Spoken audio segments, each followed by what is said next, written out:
बहुत समय पहले एक राज्य में गंगाबाई नाम की एक वृद्ध महिला रहती थी। वह गांव में अपनी चतुराई और ईमानदारी के लिए मशहूर थी, लेकिन उसके बारे में एक रहस्य भी था। लोग कहते थे कि वो भविष्य देख सकती है। कोई नहीं जानता था कि ये सच था या फिर एक अफवाह।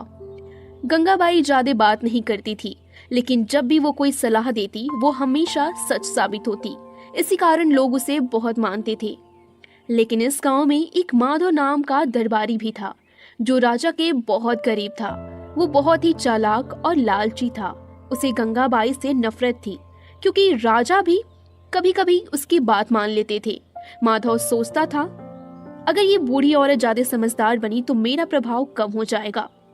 एक दिन माधव ने राजा से कहा, महाराज, आपकी प्रजा में कुछ लोग बहुत चालाक हैं और वे कर चुकाने से बचने के लिए चाले चलते हैं। हमें उन पर कड़ी नजर रखनी चाहिए। तुम क्या कहना चाहते हो माधव?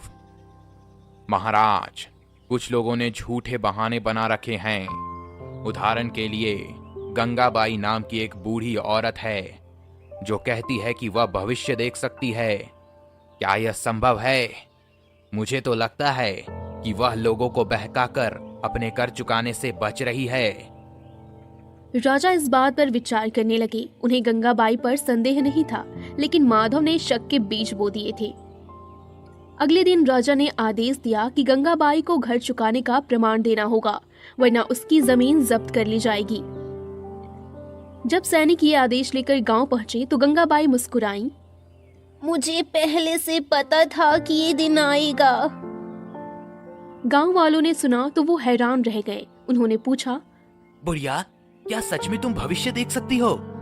अगर मैं राजा से मिलूंगी तो सच्चाई अपने आप सामने आ जाएगी। गंगाबाई को राजा के दरबार में बुलाया गया। वहां माधव पहले से ही खड़ा मुस्कुरा रहा था। गंगाबाई, तुम पर आरोप है कि तुम कर नहीं चुकाती और झूठे दावे करके लोगों को भ्रमित करती हो। महाराज, क्या आप जानते हैं कि इस महल में एक गद्दार रहता है? सभी लोग चौंक गए। यह बुढ़िया पागल हो गई है। महाराज, यह कोई नई चाल चल रही है। गंगाबाई ने माधव की ओर देखा और कहा, माधव, तुम कहते हो कि मैं झूठ बोलती हूँ, लेकिन क्या तुम ये साबित कर सकते हो कि मैं गलत हूँ? माधव चुप हो गया। महाराज, अगर आप मुझे 3 दिन का समय दे तो मैं आपके सामने गद्दार को पेश कर सकती हूँ। राजा सोच में पड़ गए। आखिरकार उन्होंने गंगाबाई को 3 दिन का समय दे दिया। गंगाबाई गांव लौटी और उसने एक गुप्त योजना बनाई।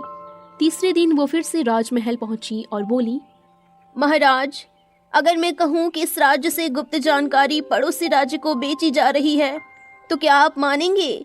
राजा चौंक गए। यह संभव है। अगर ऐसा नहीं है तो पिछले कुछ युद्धों में हमारी सेनाएं कमजोर क्यों पड़ी? राजा को अचानक पिछले कुछ वर्षों की घटनाएं याद आईं।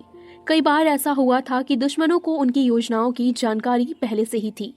अब राजा को गंगाबाई की बातों पर भरोसा होने लगा। गंगाबाई ने एक चाल चली। उसने पूरे दरबार में कहा, मैंने कल रात भविष्य देखा था कि इस दरबार में मौजूद एक व्यक्ति ही गद्दार है। सभी लोग हड़बड़ा गए। माधव ने घबराते हुए हंसने की कोशिश की। यह तो बस एक अंधविश्वास है। लेकिन राजा अब सतर्क हो गए थे। उन्होंने सैनिक को आदेश दिया कि दरबार में मौजूद सभी लोगों की संपत्ति और संदेशों की जांच की जाएगी। जब माधव के महल की तलाशी ली गई तो वहां से गुप्त दस्तावेज मिले, जो साबित करते थे कि वह राज्य के गुप्त संदेश पड़ोसी राज्य को भेज रहा था। राजा का गुस्सा अब चरम पर था। माधव, तुमने मेरे साथ धोखा किया है। तुम्हें मौत की सजा दी जाएगी। माधव को उसी दिन दंड दिया गया। राजा ने गंगाबाई को सम्मानित किया और कहा, तुम सिर्फ चतुर नहीं हो, बल्कि इस राज्य की सबसे समझदार नागरिक हो। तुम्हारी बुद्धिमानी ने हमें गद्दार से बचा लिया। महाराज, ये भविष्यवाणी नहीं थी, ये सिर्फ बुद्धिमत्ता और ध्यान देने की शक्ति थी। अगर कोई सही जगह पर सही सवाल पूछे तो सच्चाई अपने आप सामने आ जाती है। गांव के लोग खुशी से झूम उठे। अब सबको समझ आ गया था कि गंगाबाई की असली शक्ति उसकी समझदारी थी, ना कि कोई